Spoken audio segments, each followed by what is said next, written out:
Bem, estamos de volta com o Bate-Papo das 6. O tema hoje é doenças autoimunes. Estamos na presença da doutora Juliana Fiorotti, que é reumatologista, e da doutora Daniele Campostrini, que é neurologista, né? Falávamos no último bloco sobre os gatilhos, o que é doença autoimune, né? A importância da história familiar, né? E aí existe associação, doutora Juliana, entre essas doenças autoimunes ou não? Elas são isoladas? Existe entre as doenças dentro da reumatologia ou da reumatologia com a neurologia também. Existe o que a gente chama de sobreposição, que é quando tem mais de uma doença. Vamos dar um exemplo aqui, lúpus e artrite reumatoide, ou lúpus e síndrome de Sjögren, né?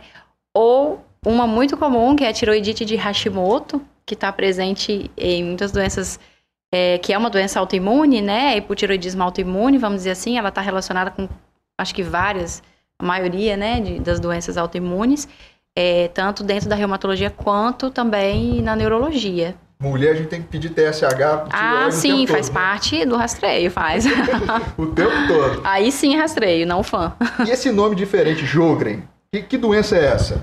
A síndrome de Sjögren, ou síndrome seca, né? Síndrome SICA, que a gente chama, como o próprio nome fala, é uma síndrome reumatológica que acomete principalmente as glândulas salivares.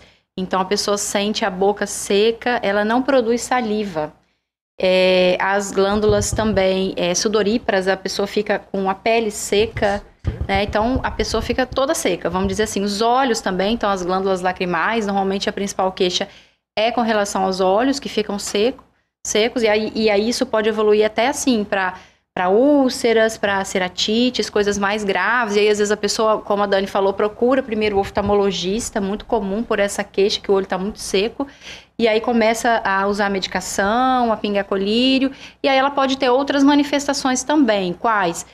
Várias, porque como toda doença reumatológica é uma doença sistêmica, então né? Pode acometer as articulações, a pele, o sistema nervoso central, o sistema nervoso periférico, como são as neuropatias, né? E assim, tem muitas manifestações, mas essas são as principais. As principais. Né? E reverte isso? Vamos supor, com medicação volta ao normal? Depende, né? Assim, depende, né? Depende do grau de acometimento. Então, porque assim, as doenças autoimunes, como qualquer outra doença, ela pode se manifestar em diversos graus. Então, a depender da agressividade da doença e da resposta ao tratamento, isso pode ser revertido ou isso pode ter o controle. Depende de cada organismo, principalmente, né? Entendi. Ó, vamos lá, uma pergunta que veio da caixa box aí da internet. Fibromialgia é doença autoimune? Eu acho que cabe para as duas, né? Você também recebe muita fibromialgia, né? Vai, Dani. A tratamento e... Não, então, a fibromialgia é mais uma doença também que percorre muitos especialistas, né? Eu acho que principalmente os ortopedistas começam recebendo a fibromialgia. São pessoas que têm muitas dores, vários pontos dolorosos pelo corpo. Vem junto as dormências, as parestesias, né? Fraqueza, fadiga, cansaço, às vezes atrapalha o sono, insônia. E junto, geralmente, tem um quadro aí ansioso, depressivo associado, né? Que a gente sempre comenta aqui que dor, fadiga, cansaço vai prejudicar o estado mental.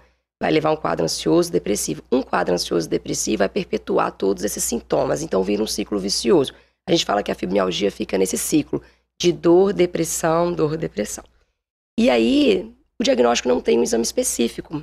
A gente faz, muitas vezes, o diagnóstico por um descarte, né? Faz exames reumatológicos, exames ortopédicos, neurológicos, a pesquisa de neuropatia, pesquisas de doenças reumatológicas, e não temos nenhum exame específico, nenhum exame positivo, geralmente.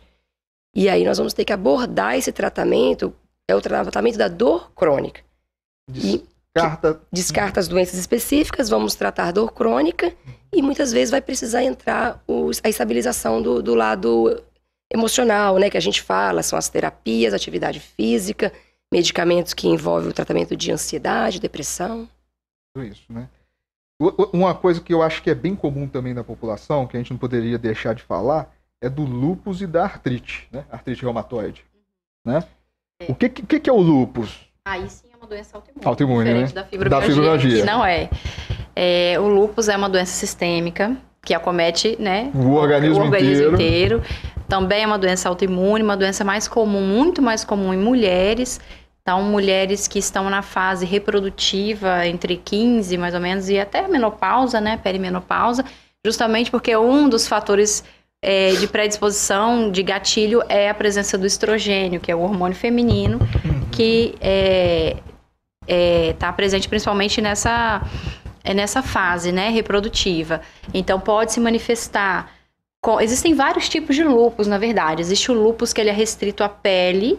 Então, vai dar somente lesão na pele, não vai dar dor articular, não vai dar alteração de exame de sangue. Então, muitas vezes é feita uma biópsia, né, e aí um estudo daquele tecido que foi retirado para fazer o diagnóstico. Esse é o lúpus de pele, que a gente chama, né? Existe o lúpus discoide também, que muitas vezes ele ele é restrito à pele, que é um dos tipos, que aí ele pode deixar algumas cicatrizes, inclusive na cabeça, que não é alopecia areata, mas pode ser parecido, um diagnóstico diferencial.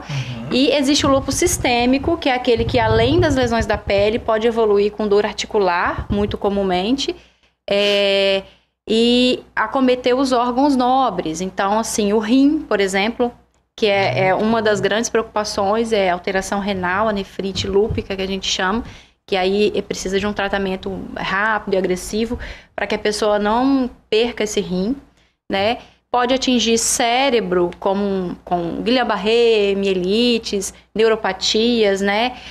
AVCs, tromboses, problemas cardíacos também. Aliás, as doenças autoimunes, pelo menos na reumatologia, a maior mortalidade é de doença cardiovascular. Isso mesmo. E existe o tratamento, não existe a cura, como todas as doenças autoimunes, mas existe tratamento para controle, para que essa doença, a gente tente que ela não faça, como a Dani falou, não faça o flare, que é a piora da doença. Então, a gente tenta controlar a maior parte possível, porque quando ela é leve, tá tudo bem, mas quando ela é grave, ela pode atingir órgãos nobres e ser irreversível. Na neurologia, você vê muito lúpus? Sim, é lúpus, assim, associado a sintomas neurológicos. Então, jovens com quadros de convulsão, nunca foram epilépticos, nunca convulsionaram na infância, e abre um quadro de convulsão sem outras causas. Isso aí começa a juntar, igual a gente falou, né, as peças do quebra-cabeça, e às vezes pode ser um quadro de lúpus abrindo com uma convulsão. Outra coisa com mononeuropatia múltipla, a gente fala, né? Nervos acometidos de forma... Vários nervos do corpo acometidos, de forma assim, isolada cada nervo, né? E a gente faz exame de eletroneuro e a gente vê a atividade de doença. Uma coisa importante que a gente tem que falar nessas doenças autoimunes é a nossa busca por atividade de doença. Essa doença, às vezes, ela fica por um tempo estabilizada, muitas vezes a pessoa nem diagnóstico tem direito, e a gente vai buscar a atividade de doença. Nessas atividades, nesse flare, né, nesse surto, é onde clareia um pouco mais o diagnóstico pra gente, e o tratamento da atividade, ela muda um pouco. Muitas vezes muda. Então, na neurologia, às vezes indica uma atividade de doença, um lúpus com uma atividade de doença, está convulsionando, está com uma neuropatia em atividade. E aí começa toda a pesquisa do lúpus. Ou já tem lúpus, né? Tem lúpus. E é uma fase de atividade de doença. Ou o diagnóstico é do reumatologista e vai pro neuro, ou do neuro suspeita e vem pro reumatologista. Ou às vezes ele tem duas coisas, por acaso também teve uma manifestação neurológica que não necessariamente é do lúpus, né? Então não é fácil. Interessante. Bem, o meu relato que eu tava doido para contar. Eu tenho uma doença que chama espondiloartropatia axial. O nome certo é esse? Isso aí. É um problema do quadril, uma inflamação do quadril, né?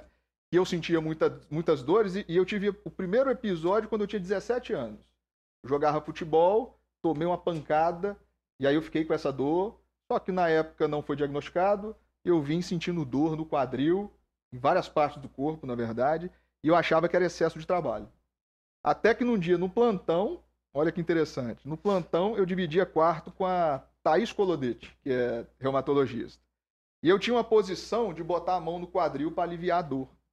Ela olhou aquilo e falou, opa, vamos lá no meu consultório que tem alguma coisa acontecendo de errado. Nós fizemos exame de tudo até que a gente chegou no diagnóstico. E aí tem a questão do rastreio, né? O meu rastreio foi todo negativo, não deu nada positivo, o diagnóstico foi clínico. Comecei a tratar tem 2, 3 meses, algo assim, 4 meses. E mudou por completo. As dores que era só no quadril, eu sentia dor o tempo todo, fadigado às vezes, e acabou que agora eu tô com uma medicação que resolveu grande parte do meu problema. Entendeu? Parte, né? Falta a minha parte. Exatamente. Falta a minha parte. E que é a questão da mudança do estilo de vida que eu ainda não consegui fazer do jeito que eu gostaria. Sobre essa sorologia, né? É importante, é fundamental ou não? Acabou que eu já dei até uma adiantada aqui na questão. Então, assim, depende muito do caso. Assim, o seu caso, olha o gatilho aí, você teve um trauma quando tinha 17 anos. Provavelmente é isso, você já tinha predisposição e aí esse trauma pode ter sido gatilho para você desenvolver a doença, né? Uma espondiloartrite, que eu não sei exatamente qual é a sua, mas é uma inflamação na região da bacia, na sacroiliaca, né? Que eu acho que teve alteração de exame de imagem, na ressonância, porém os seus exames de sangue são normais. Exatamente. É comum acontecer isso? É.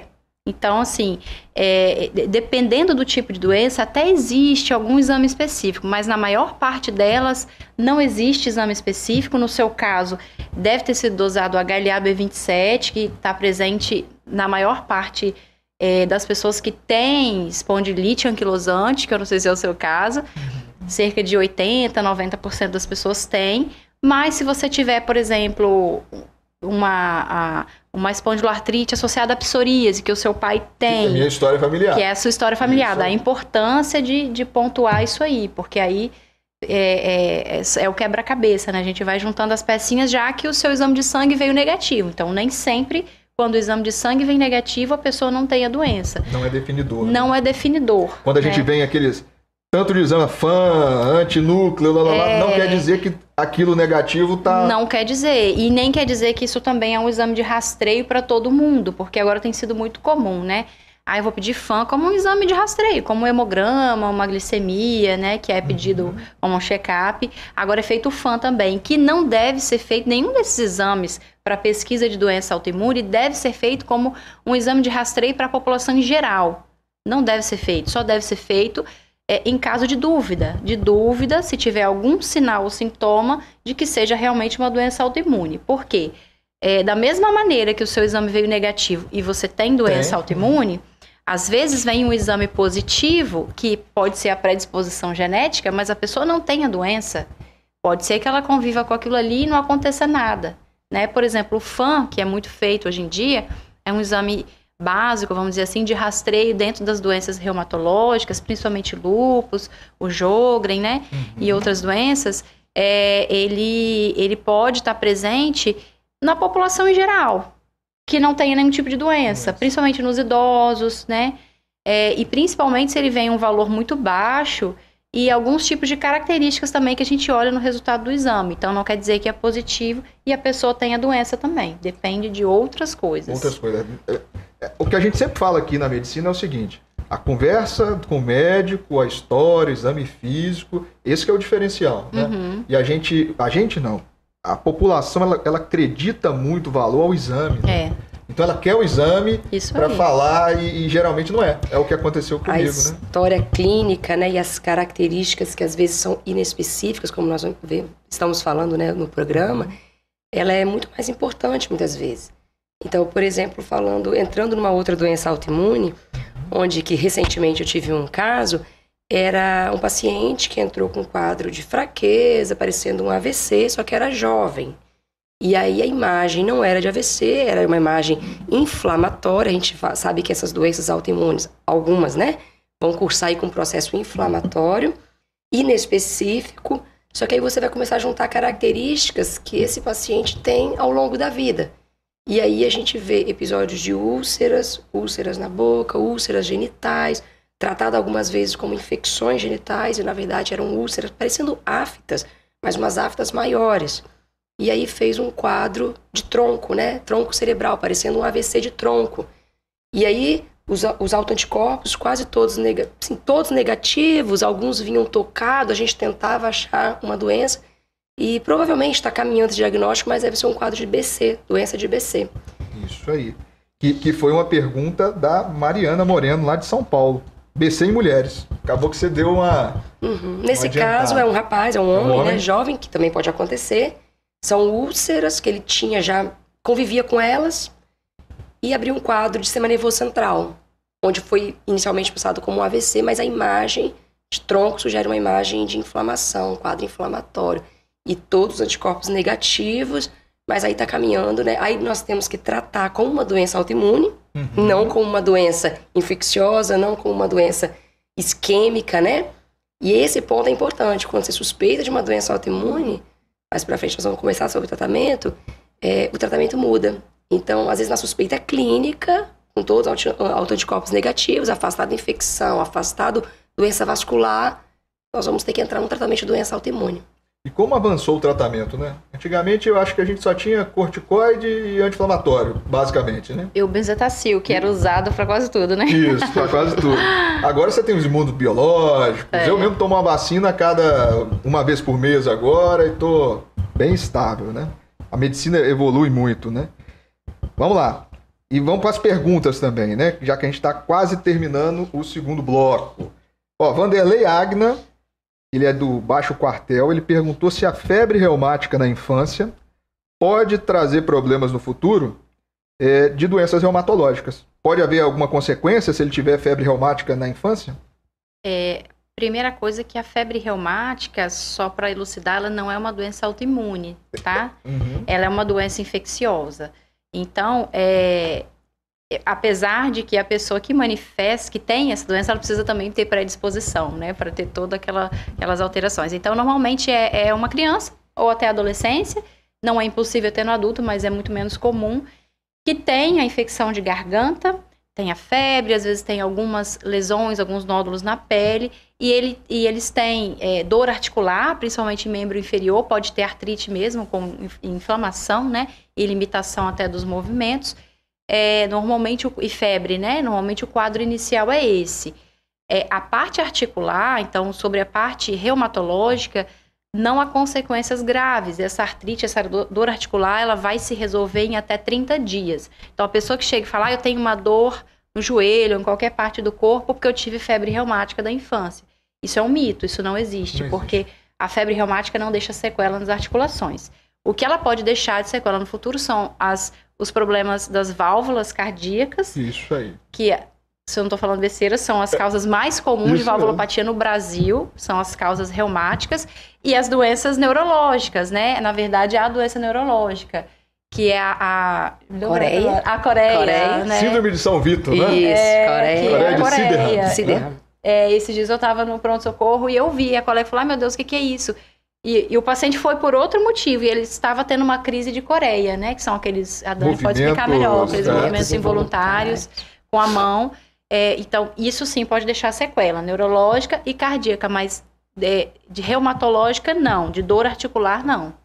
E os pais, às vezes, não entendem isso e tratam como se o filho tivesse fazendo pirraça, né, e etc. Mas são movimentos, quem assiste, quem tiver oportunidade de ir no YouTube aí e ver o que é essa Coreia, é muito interessante. Bem, e a consequência é mais para mim, né? Aí sobra para você. Acaba que a febre reumática é a grande maioria dos pacientes que fazem as trocas valvares, as plastias, né? Problema nas válvulas do coração. Bem, vamos lá. Terminamos mais um bloco do Bate-Papo das 6. Esse é o segundo bloco. Estamos na presença da doutora Juliana Fiorotti, que é reumatologista, e da doutora Daniele Campostrini, que é neurologista. No próximo bloco, vamos falar um pouco mais sobre doenças autoimunes.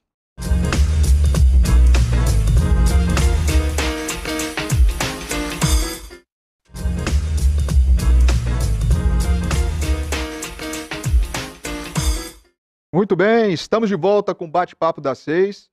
Hoje o tema é doenças autoimunes, tá? Na presença da doutora Juliana Fiorotti, que é reumatologista, e da doutora Daniela Campostrini, que é neurologista. No último bloco, nós abordamos vários temas. Agora, nós vamos responder mais uma pergunta que veio das redes sociais, que é o Juliano, que ele é neuropsicanalista. A Alcilene também fez essa pergunta, que é: o fator emocional, ele pode influenciar no surgimento das doenças autoimunes?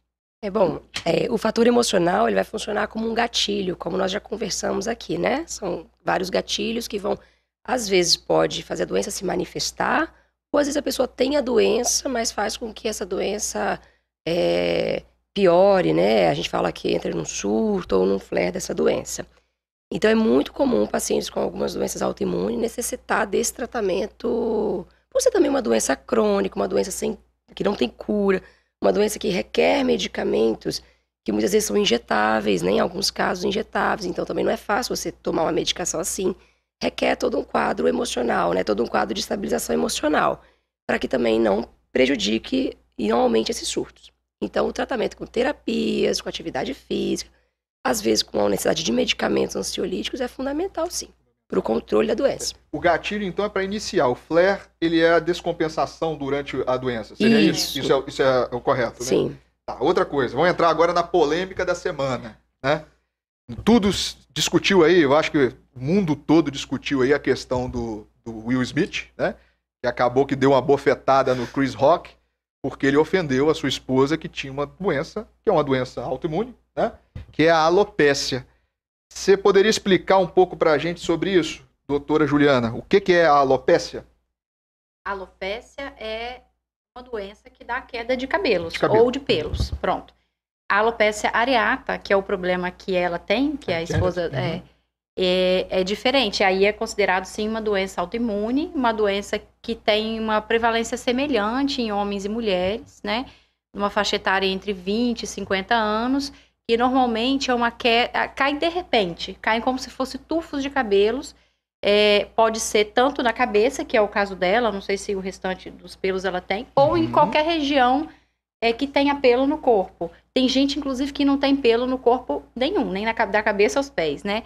E aí, normalmente forma lesões redondinhas, né? E aí fica aqueles buracos, e podem ser vários, ou pode ser a universal também, né? Que acaba caindo tudo, que é esse caso.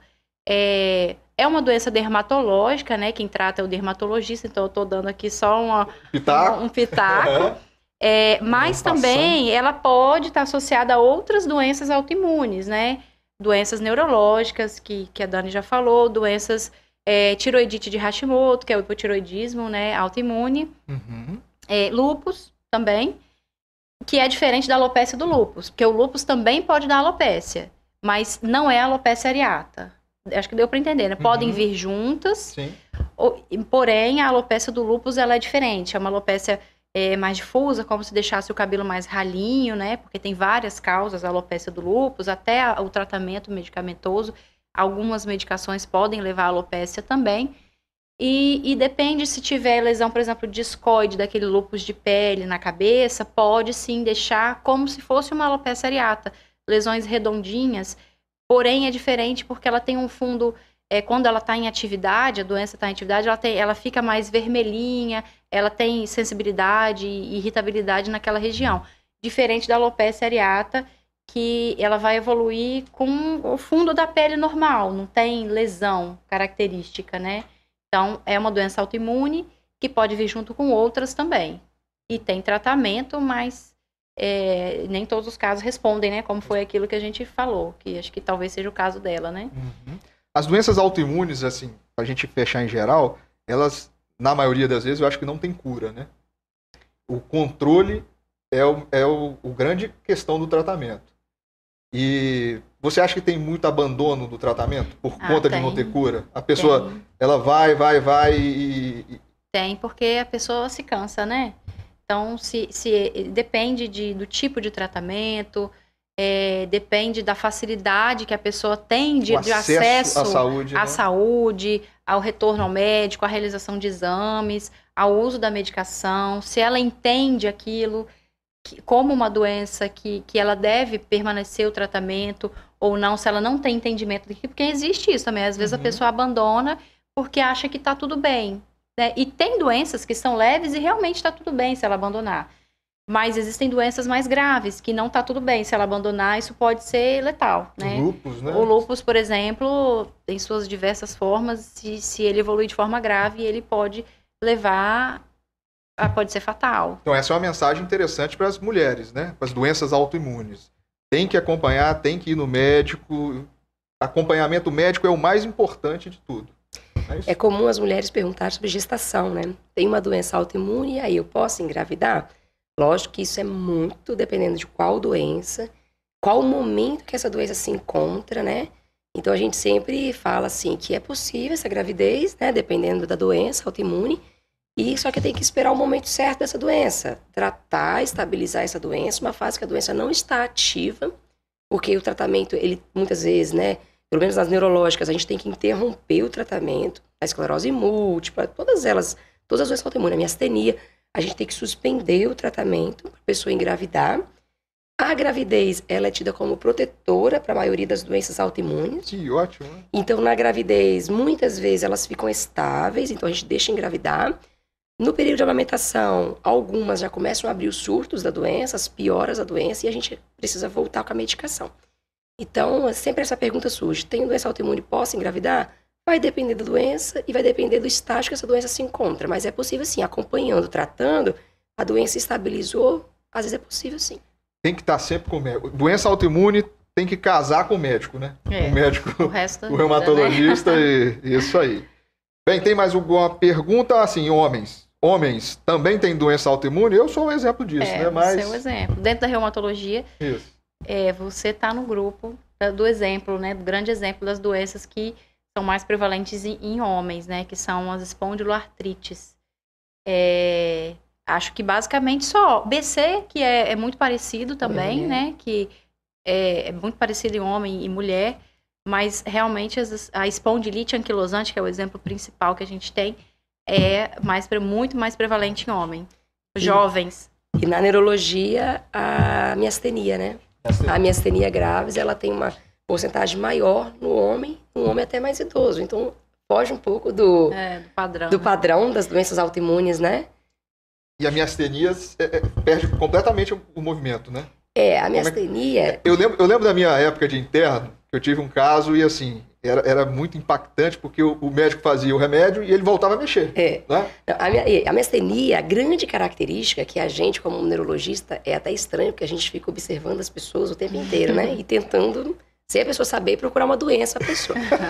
Aquelas pitose palpebral, pitose é quando a pálpebra cai. Uhum. E é uma pitose flutuante. Então a pessoa está conversando com você com o olho aberto, né? Aí tá lendo, tá usando muito essa pálpebra e de repente vai fechando.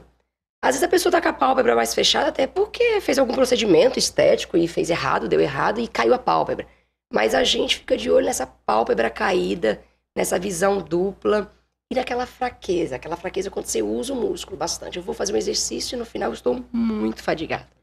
Então a miastenia é uma doença autoimune, tem em mulheres, jovens, mas principalmente em homens, mais adultos, né, mais idosos, caracterizada por essa fadiga após o esforço físico, queda da pálpebra, visão dupla. Interessante. Foge das mulheres jovens só, né? Você achou alguma coisa em mim aqui? Não. É isso aí. Ó, chegamos ao final de mais um Bate-Papo das 6. O tempo tá apertado, nós temos 3 minutos só aqui. Eu aprendi muito, aprendi sobre a minha doença, né? E como a gente deve acompanhar. Muito obrigado aí, doutora Daniela Campostrini. Minutos aí finais para... Fique à vontade. Eu quero agradecer o convite, né? Sempre é bom estar aqui, dividir com a Juliana, que é reumatologista. A neurologia e a reumatologia, elas estão sempre ligadas, sempre juntas. É problema de nervo, é problema muscular, é uma doença é uma doença sistêmica. Então, nós estamos sempre... Vasculite, que nós não falamos aqui, né? Verdade. As vasculites que vêm com um quadro de fraqueza, mancha na pele, e a gente precisa ver da ajuda do reumatologista. Então, é sempre bom estar aqui. Obrigada. Obrigado pela presença. Sempre ajudando muita gente em todos os ambientes, né? Lá no hospital, no ambulatório, tudo isso. E doutora Juliana Fiorotti, prazer recebê-la também. Considerações finais. Eu acho que a mensagem final é que a população fique atenta, né, a esses sinais e sintomas que a gente conversou aqui durante o programa. Não é para assustar, porque às vezes são sintomas que, nossa, eu tenho, né, e a pessoa começa a reparar demais. E principalmente quem tem história familiar de alguma doença autoimune. Então, se tiver algum sintoma, procurar mais rapidamente o médico, porque tem tratamento e muda completamente a qualidade de vida, você sabe disso. Muito. E lembrar também que alimentação e atividade física hoje fazem parte do tratamento de tudo, né? Inclusive das doenças autoimunes. Então é isso. Obrigada pelo convite. Foi um prazer estar aqui. Ótimo. Sigam as doutoras aí nas redes sociais. A doutora Juliana tem Instagram, a doutora Daniela também. Tire suas dúvidas por lá. E é isso aí. Chegamos ao final de mais um Bate-Papo das 6. Semana que vem, próxima quarta-feira, mais saúde para vocês. Grande abraço e até a próxima.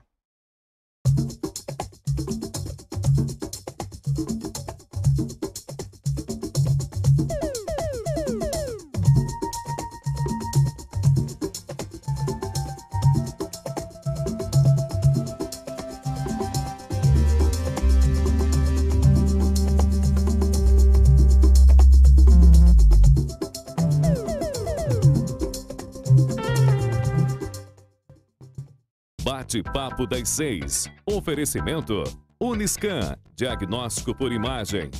Rio Doce Radiologia. Unicor. Conquiste e proteja seus bens com a Pagoto Corretora de Seguros e Consórcio. Seguro e consórcio de tudo para todos. Peça sua cotação.